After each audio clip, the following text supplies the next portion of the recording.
The Word of God is alive and powerful, sharper than any two-edged sword, piercing even to the dividing asunder of the soul and spirit, and of the joints and the marrow, and is a critic of the thoughts and intents of the heart. All Scripture is God-breathed, and is profitable for doctrine, for reproof, for correction, for instruction in righteousness, that the man of God might be mature, thoroughly equipped unto all good works. Study to show thyself approved unto God, a workman that needeth not to be ashamed, rightly dividing the word of truth. Be careful for nothing, but in everything by prayer and supplication with thanksgiving, let your requests be made known unto God. And the peace of God, which passeth all understanding, shall keep your hearts and minds through Christ Jesus. God is our refuge and strength, a very present help in trouble. Therefore will not we fear, though the earth be removed, and though the mountains be carried into the midst of the sea, though the waters thereof roar and be troubled, though the mountains shake with the swelling thereof.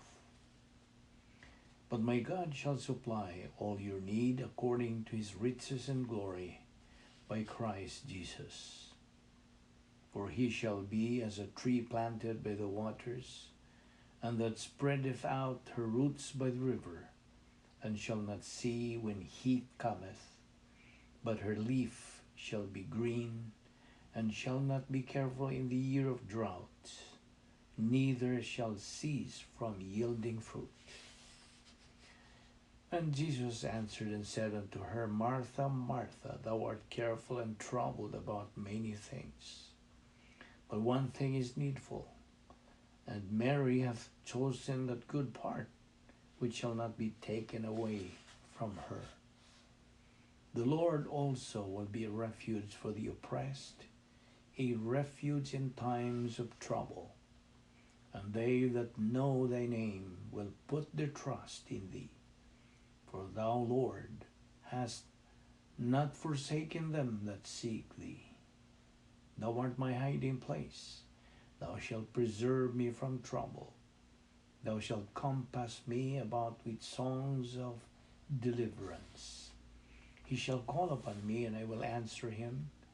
I will be with him in trouble. I will deliver him and honor him. Sa dili pa kita sugod sa atong Bible study nining adlaw, gikinahanglan nga atong pagpangandam sa itong kaugalingon. If you are a believer, that you apply and use the principle of 1 John 1:9 nga naga-ingon sa in English, if we confess our sins, God is faithful and just to forgive us our sins and to cleanse us from all unrighteousness. Huwag alang kanimo higala, nga wala pa ikalwasan. Use your volition by making your most important decision in your life, the decision to believe in the Lord Jesus Christ. Acts 16:31 says, believe on the Lord Jesus Christ, and thou shalt be saved. Therefore, magampo ta sa hilom.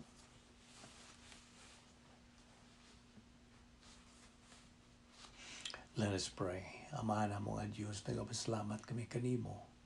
Nining lain sa mga higayon nga imong tagana alang ka namo, Diyos. Giandam alang ka namong mga anak nimo nga kami makapadayon sa among tuon sa imong balang pulong.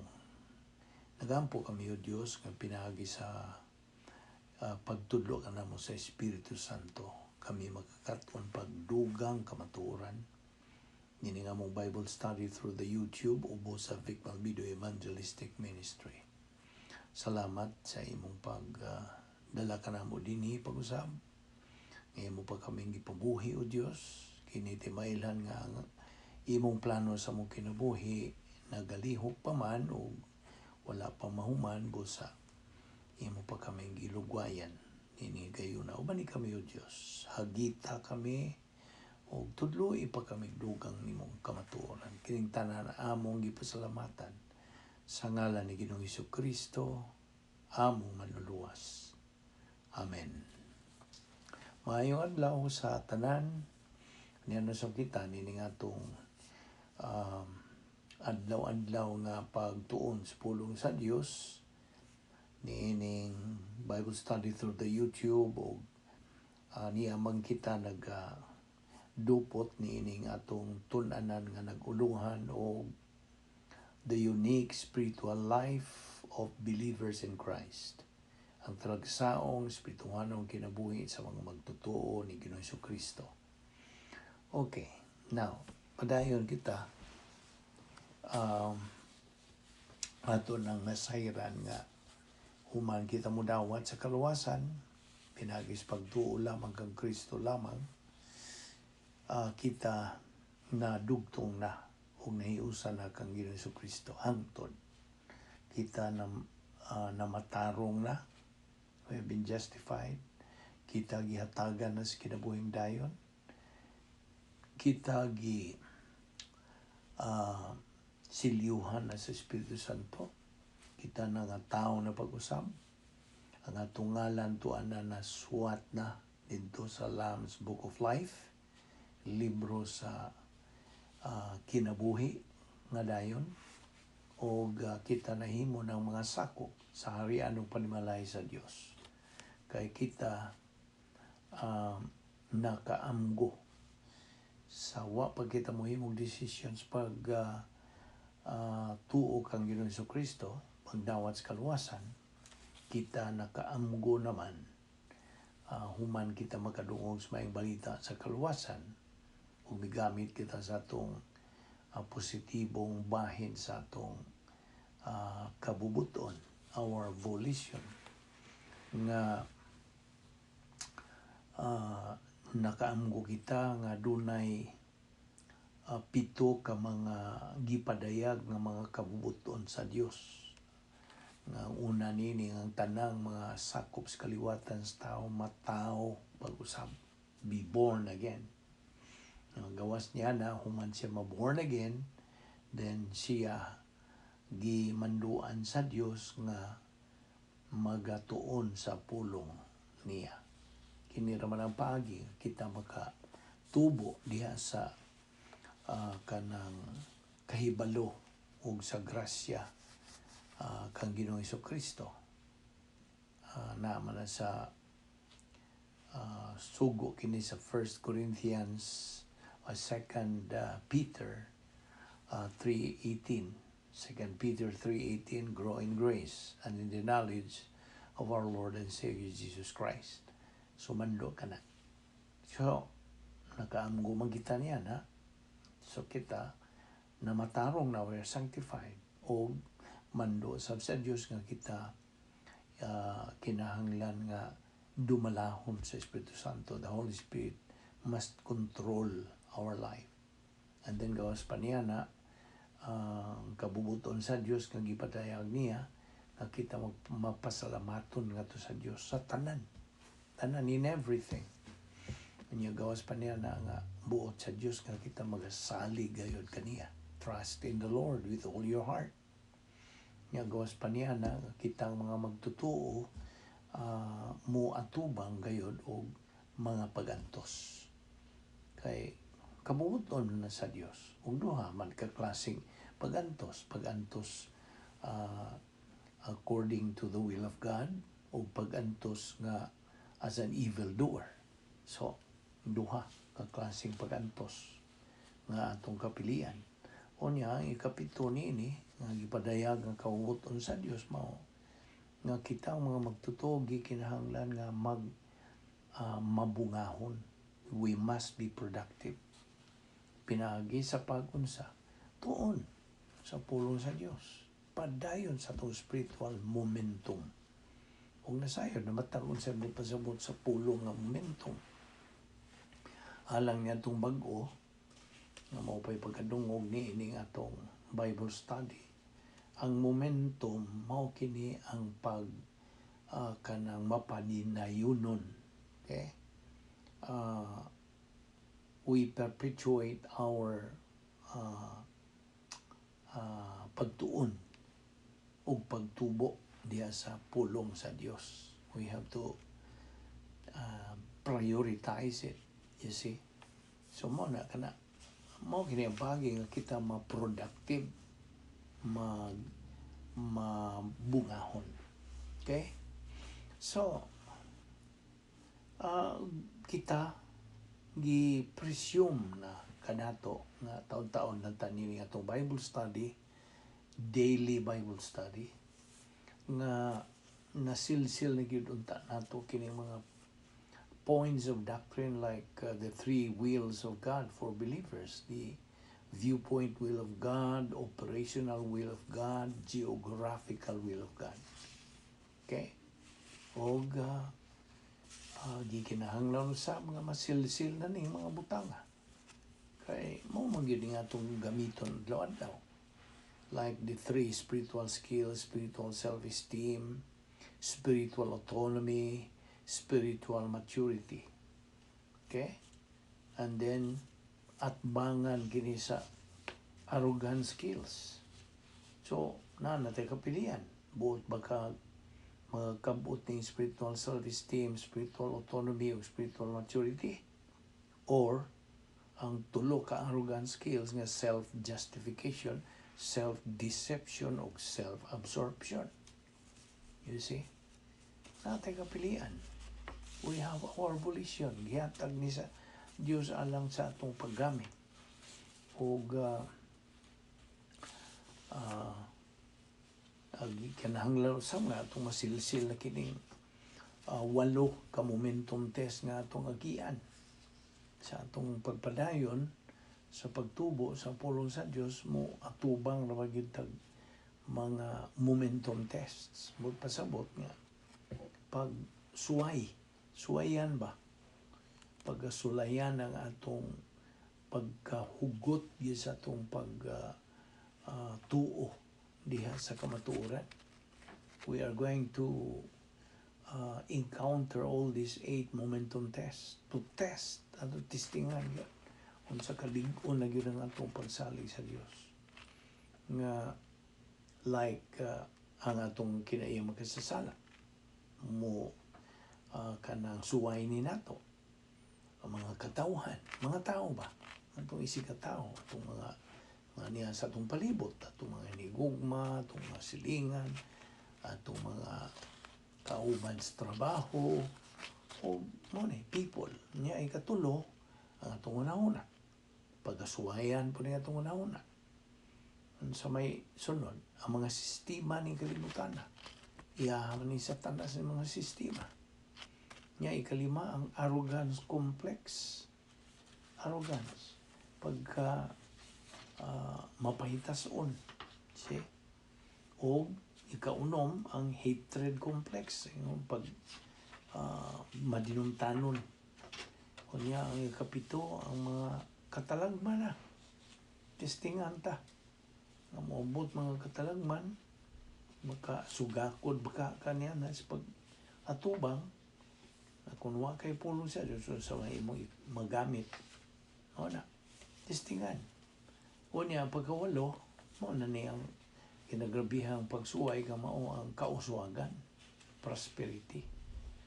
So, kinintanan mga punto sa doktrina nga kinahanglan nga nasilsil na ni sa atong alimpatakan. Okay? Okay. Sa atong gibiyaan, sa atong gisgutan, nasayod man kita nga na ay pulong sa Dios nga pahinumdom kan itong mga anak sa Dios. Diyan sa 2 Corintos 5:7 nga kita nagkinabuhi pinagis pagtuo dili sa pinagis atong makita. We live by faith, not by sight. Okay?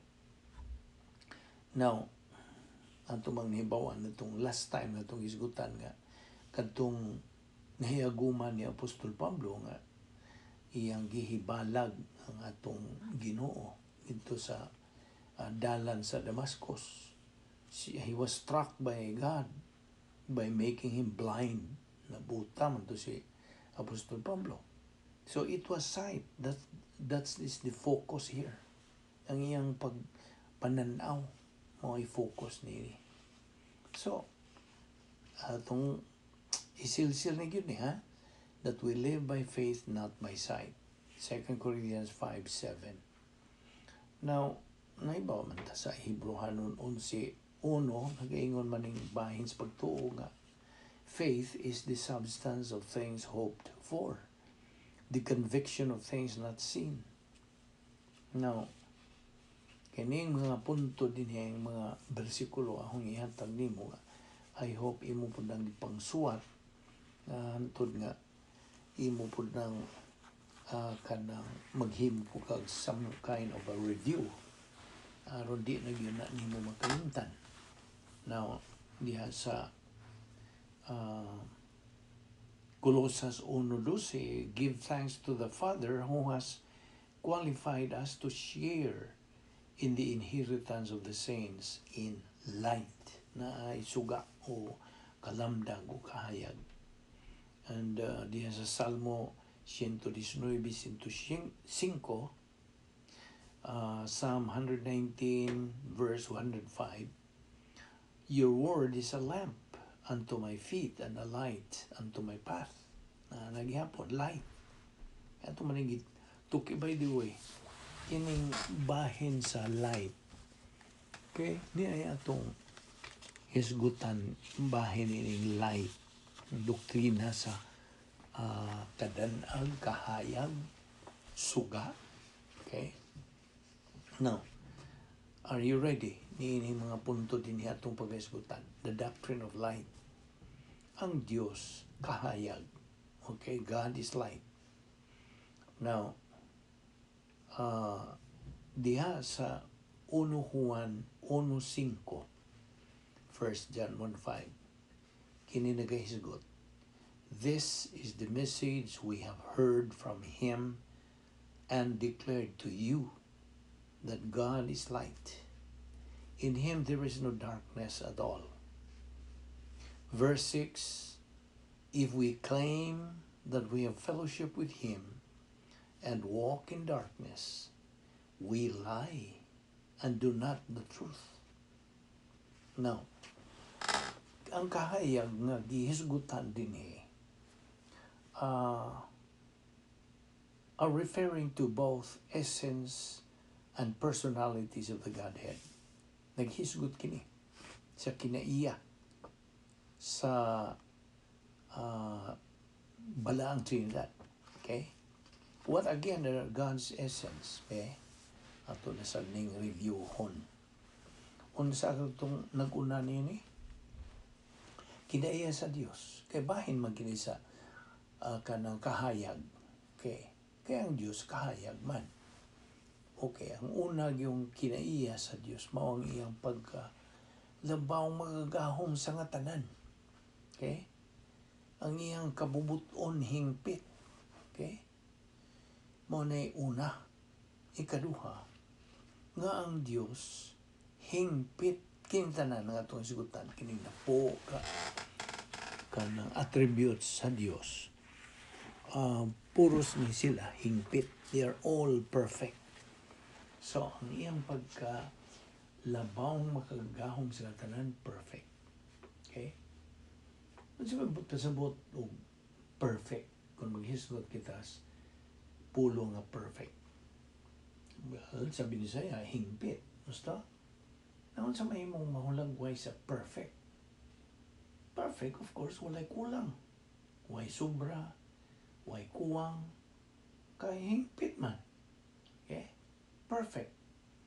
So, ang una, sa kung gigon nimo, ang iyang pagkalabaw magagahom sa katanan, hingpit. Ikaduha, ang iyang pagkamatarong, hingpit. Way kuwang, way kanang way kuwang, way sombra, hingpit lagi. So righteousness is perfect. Ikatulo, ang iyang hustisya, hingpit, dili pa riya sa hustisya sa tao nga ay pagpihig-pihig, sa ang iya hingpit, hustisya, makiangayon, way gidapigan. Ikaupat, ang Diyos gugma. Gugma, hingpit, ihapon. Kini iyang kinaiyang gugma, tutok kini, hingpit iyang gugma. Ambot pasabot, wala na magkinahanglan o tumong nga higugmaon. Nga naman, tungod kay siya raman ang hingpit nga gugma. So, unsa pa may kinahanglan sa hingpit? Nga hingpit naman siya nga gugma. Wala na magkinahanglan object nga iyang higugmaon. Stop. Na mo na, ang but pasabot ni ikaupat, nga ang Diyos hingpit nga gugma. Ikalima, hingpit siyang kinabuhing wala na'y katapusan, eternal life. Hingpit gihapon. Ikaw no, ang iyang pagka-omnipotente, ang iyang paggagamhanan sa nga tanan. Okay? Why makalupig siya gahom? Siya yun, ang hingpit nga paggagamhanan sa nga tanan. Ikapito, ang iyang pagkasayod sa tanan. Why butang nga may bawi o masayre sa Diyos. Naibawan sa tanan. Naibawan ang Diyos sa tanan. Okay? Bisas gagmay mga detalye, naibawan sa Diyos. Omniscience ko siya. Unya ikawalo, ang iyang pagka-omnipresente. Ana siya sa tanang dapit, tanang suok. Why suok ng kalibutan nga di ang Diyos. Omnipresent siya.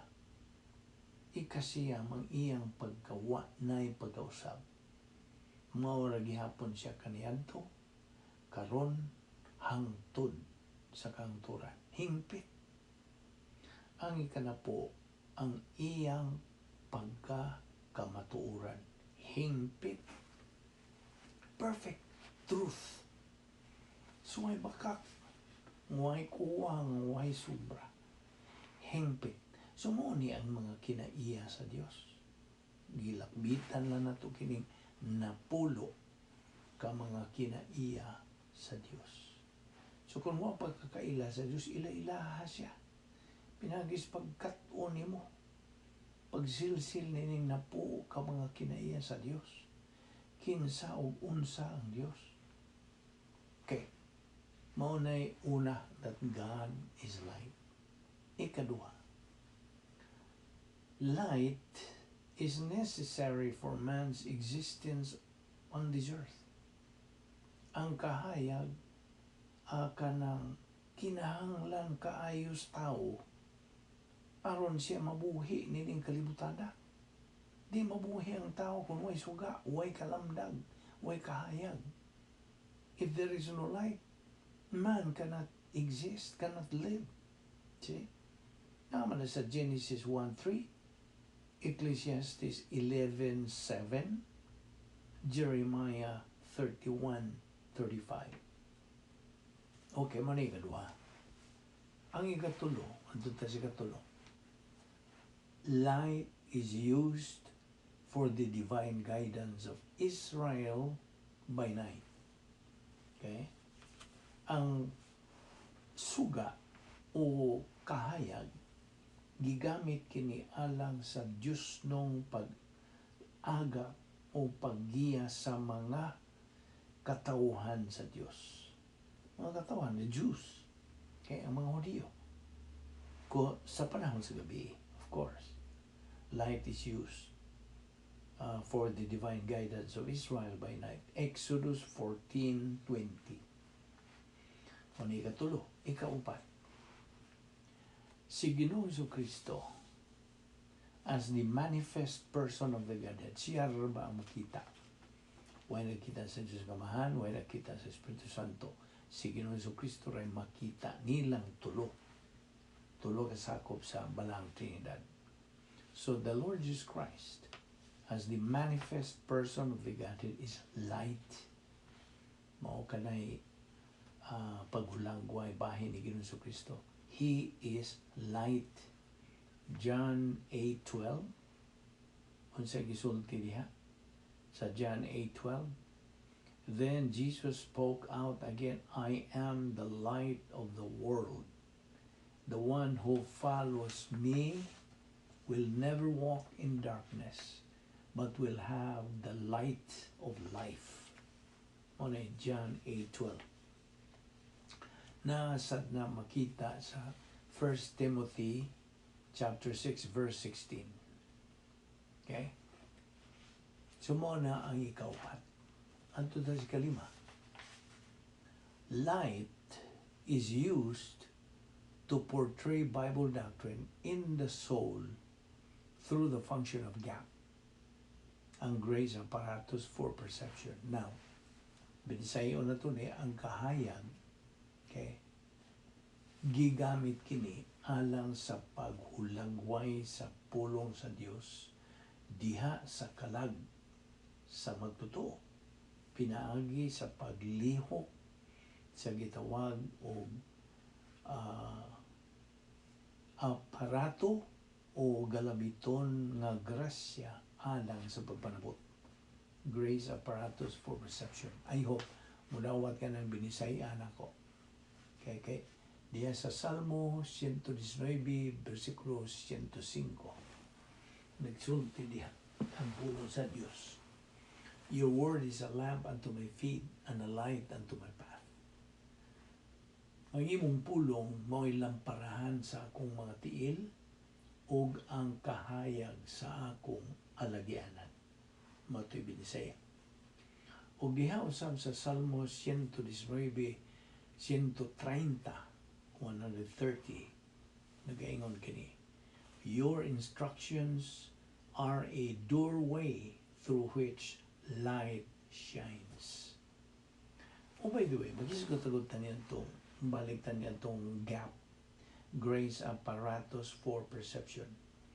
Ang galamiton sa grasya alang sa pagpanabot. O yung grasya noon nga galamiton alang sa pagpanabot. Kini naga-appeal o nagalakip ni sunod ang pastor teacher. Pastor magtutudlo, ikaduha ang Biblia, both Old and New Testaments. O ikatulo, ang classroom. Ang dapit nga diin anha ang pagtuon. Classroom, a place to assemble for believers in studying God's Word. Well, sa atong bahin, ini atong Bible study through the YouTube, ato na lang ning ang kunon nga mao kini atong classroom wherever you are. Asa ka man to, naaba ka sa imong kwarto, naaba ka sa imong sala, o naaba mo nagpundok mo sa imong isig ka magtotoo, nga at the time nga paminaw ka mo nining atong mensahe sa atong pag hisgot ni mong butanga sa atong pagkukabildo nining bahin sa pulong sa Dios, then mo kana atong ang kunon kana, we consider that as our classroom. Okay? Kasabot ka ba? So mo na niya atong classroom. So una nini pastor magtutudlo, ang Biblia atong gamiton sa atong pagtuon, ug ang classroom. Okay? Okay, mo na ang ikalima nga punto. Anto ta si kaunom.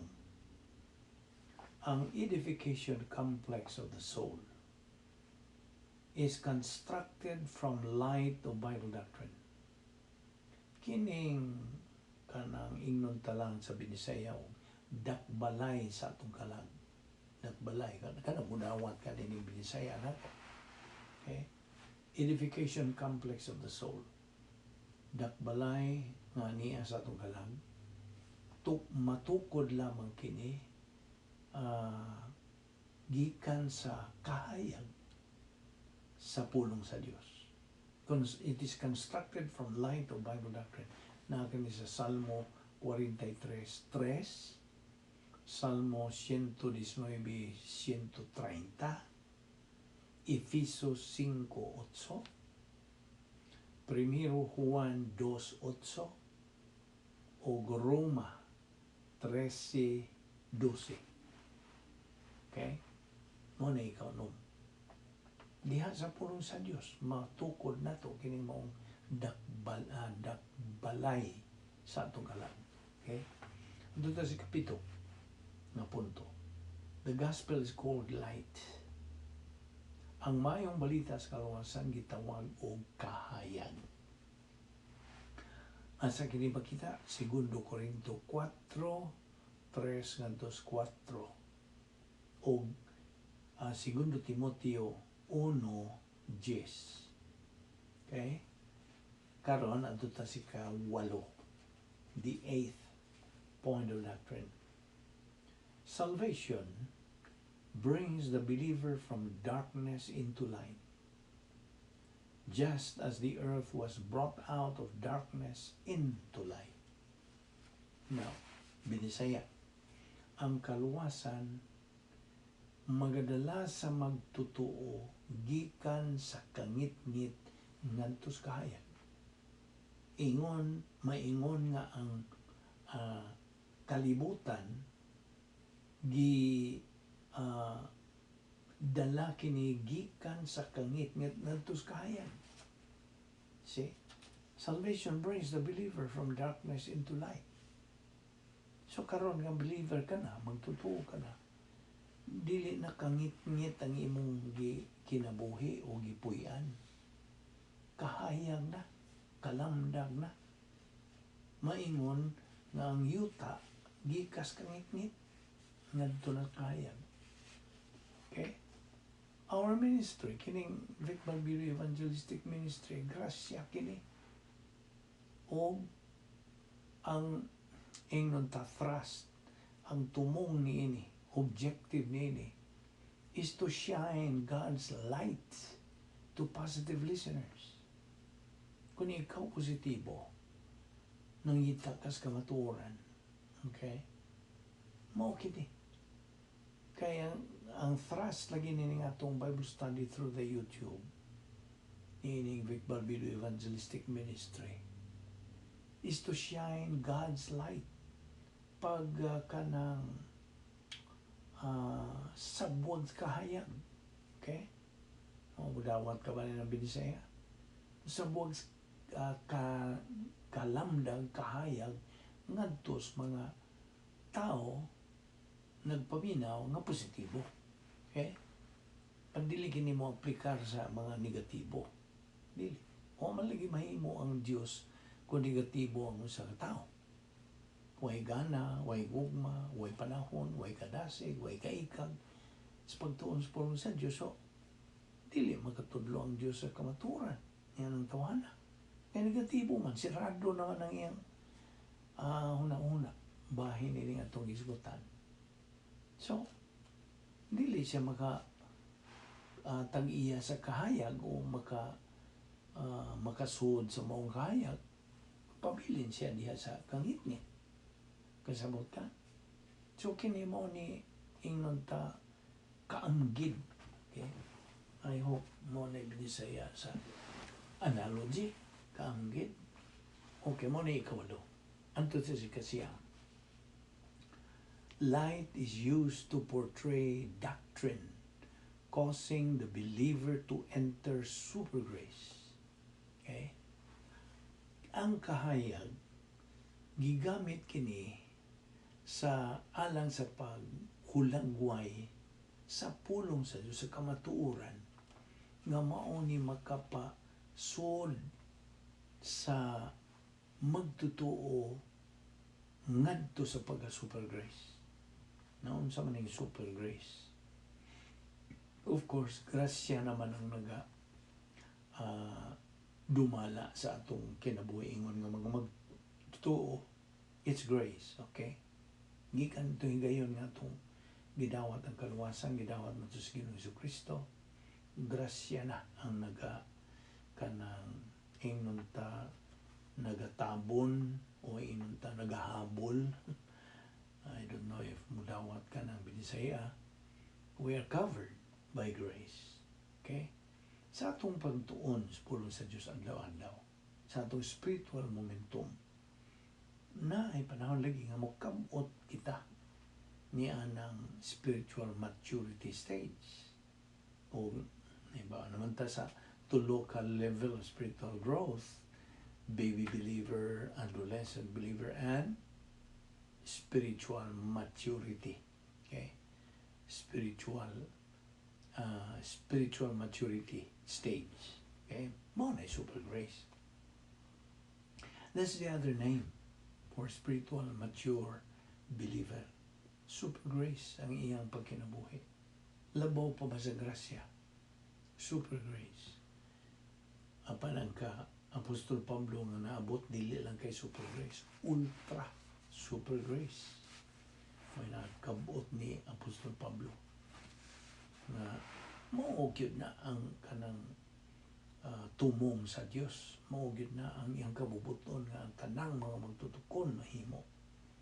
No, dili ta makaingon nga ang tanan kay na may kabubuton ng magtutuo. Kitang tanan na amantay kaugalingong kaubuton ipaghamit sa Dios.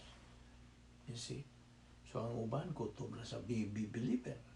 Uban tingali adolescent believer. Wa gyud magakabot sa spiritual maturity stage.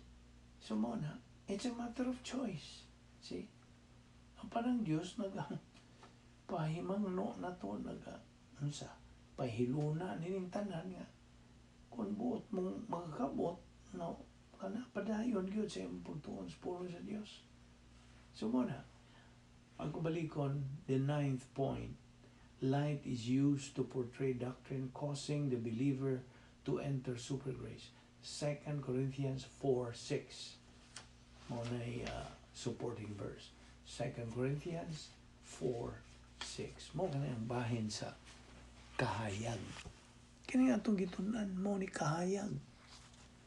So, ayaw na nakalinti ng Psalm 119, 105. Your word is a lamp to my feet and a light to my path. Diyan sa versikulo 106 ng maong kapitulo, I have sworn and I will confirm it that I will keep your righteous ordinances. Verse 107, I am exceedingly afflicted. Revive me, O Lord, according to your word. Verse 108, O accept the free will offerings of my mouth, O Lord. Verse 109, my life is continually in my hand, yet I do not forget your law. Verse 110, the wicked have I laid a snare for me, yet I have not gone astray from your precepts. Verse 111, I have inherited your testimonies forever, for they are the joy of my heart. Verse 112, I have inclined my heart to perform your statutes forever, even to the end. Now, karon balik ta sa atong giduputan usab nga bersikulo nga I hope wala gyud na nimo makalimtipon. Colossians 3:15. Balik ta. Colossians 3:15 nagaingon, let the peace of Christ rule in your hearts. Paharia ang irene, ang kalinaw ni Kristo. Paharia diha sa inyong mga kasing-kasing. Verse 16, let the word of Christ richly dwell within you, with all wisdom, teaching and admonishing one another with psalms and hymns and spiritual songs, singing with thankfulness in your hearts to God. Kining let the word of Christ, okay? Kining word of Christ dinhi. This is what motivates every believer sa ilang mga kinabuhi. Okay? Kaya nga naman, because Christ is now real in their life. Okay? Tinuod na gyud sa Ginoong Kristo diya sa kinabuhi. O kining wisdom Yang maong bersikulo, ang wisdom nga gisgutan diha, these are all applications of God's truths. Kining wisdom, Sophia. Okay? Ang original word niya na, Sophia. So let us always remember that all believers will face Christ during the evaluation time. Ano sa man ni mahitabo? Evaluation time. Human gyud sa pagsagaw right after the rapture. So, hinumduman nato na kanunay nga ang tanang mga magtutuo moatubang kang Ginoo Kristo atol sa tawag og evaluation time, which is doctrinally and technically called the judgment seat of Christ. Okay? Ang tanan natong mga binuhatan, both human and divine, are going to be evaluated. Himuan kini og pagtasal. That is the Visayan translation for evaluation. Pagtasal. Okay? Himuan og pagtasal ang atong mga binuhatan. Human good ba or divine good ba? Ang human good, naibaw naman ta, nga mga maayong binuhatan, tandi kini sa kahoy, kugon ug dagami. They are going to be burned. Kung imong duslitan ka na, musilaom ka na, masunog ka na, maugdaw. Na ka na sa 1 Corinthians 3:12. They will be burned. Okay? So, so kay gantihan ni wa. Kaya naugdaw man. Whereas ang divine good, ang Diyos nun nga mga maayong binuhatan, gitandi kini sa pilak, bulawan, ug mahalong mga bato. They are likened to gold, silver, precious stones. They will stand from being burned. Mubarog na. Maura ang magpabilin. So, kantong magpabilin, maura gantihan sa Diyos. This kind of good is the only good works that are rewardable. Samtagi na. Maura ang paggagantihan sa Diyos. Now, adto tas 1 Corinthians 3:10, according to the grace of God which was given to me, like a wise master builder, I laid a foundation, and another is building on it. But each man must be careful how he builds on it. Verse 11, for no man can lay a foundation other than the one which is laid, which is Jesus Christ. Verse 12, now, if any man builds on the foundation gold, silver, precious stones, wood, hay, straw. Okay? So, hinumduman na to nga ang atong mga mayong binuhatan nga tawhanon, human good, gitandi kini sa kahoy, kugon ug dagami nga konduslitan, masunog, maugdaw, mapaig. Okay? Walay ganti. Whereas og kadtong atong nabuhat nga maayong binuhatan nga Diyos nun, nga nganong nahimo mang Diyos nun, pinagis tong paggamit sa pulong sa Diyos. Sa atong pagbuhat, yan ang maayong buhat. Ginamitan sa mga pulong sa Diyos nga may huna sa Diyos, may kabubuton sa Diyos, plano sa Diyos. Then, ang resulta, the consequences, it's compared to gold, silver, precious stones, pilak, bulawan, mahalong mga bato. Maura na'y pagagantihan sa Diyos. So, let's remember again, ang pulong sa Diyos, lamparahan sa atong mga tiil, o ang kahayag sa atong alagyanan. Psalm 119:105. Now, kining giingon og living in the light.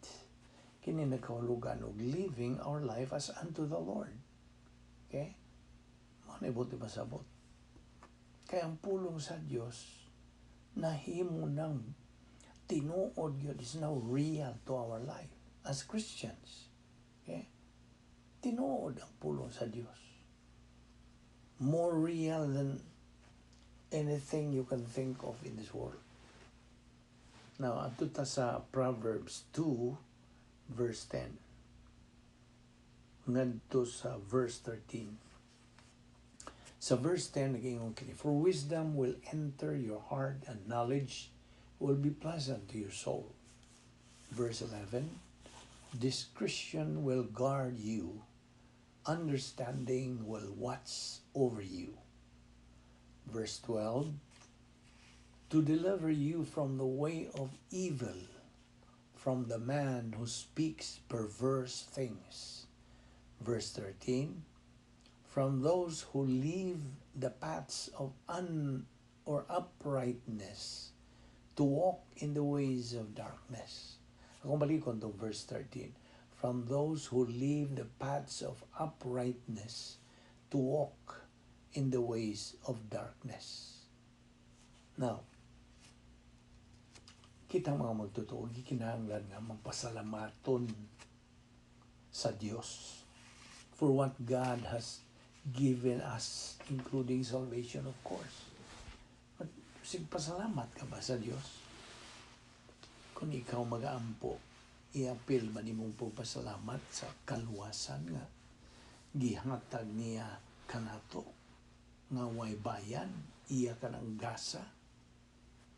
We should be thankful. See? In fact, that is one of the 7 declared wills of God. Numdum ka, ipaduga itong review. It is God's declared will that we believers give thanks in everything. In everything. Naabay mga kalisdanan ba na, unsa na mga suliran ba na, mga pagsuway ba na. Pasalamat kita sa Diyos. Okay? Now, but we should understand, sa Hebrews chapter 6 verse 9. Okay, adto tas Hebrewanon 6:9. Nagaingon kini, but beloved, we are convinced of better things concerning you, and things that accompany salvation, though we are speaking in this way. Okay? Now, anhilang una kita kutob, o kato ipadayon ni Uma. Ayaw si Piyata sumpay sa niini aron ka katon pagdugang ang magkamatuoran gikan sa pulong sa Dios. Magampo ta. Balahan na mo nga Dios, nagapasalamat kami kanimo. Nining matamis nga higayon kami nakigambitay sa imong mga pulong pinagi sa among pagkat-unini. Inaot kang kini masilsil na gyud o Dios sa among alipatakan ug sa among kalag. Aron kini mo among magamit sa mga adlawng panginabuhi. Salamat nining among Bible study through the YouTube. Ubo sa Balbido Evangelistic Ministry. Dasiga kami o Dios, hagita kami sa imong mga kamatuoran, imong kabubuton, imong plano, imong tuyo sa among kinabuhi. Salamat ning tanan o Dios, dada kami pagbalik dinhi ugma. Aron kami makapadayon sa among spiritual momentum pagtubo diha sa imong sa kaibalo o grasya ang Ginoong Jesucristo. Kayong tanan na mong giampo, pasalamatan sa ngalan ni Ginoong Jesucristo among manluluwas. Amen.